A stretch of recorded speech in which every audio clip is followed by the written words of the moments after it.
কাকা আসসালামু আলাইকুম। কেমন আছেন আপনি? হাটের বাজারটা কেমন আজকে? খুব একটা ভালো না। আমদানি বেশি মনে হচ্ছে কাকা। আমদানি বেশি, বেচা বিক্রি কম। এটা কি নিয়ে আসছেন কাকা সঙ্গে? কাকা সঙ্গে আজকে এটা বকনা বাচ্চা নিয়ে আসছেন, লাল টকটকা বকনা বাচ্চা। এটা কি জাতের বকনা বাচ্চা হবে কাকা?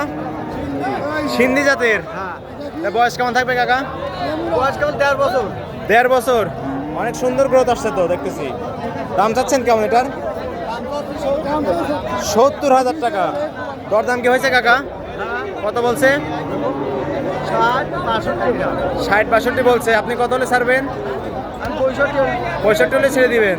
ঠিক আছে কাকা, ভালো থাকবেন। আসসালামু আলাইকুম।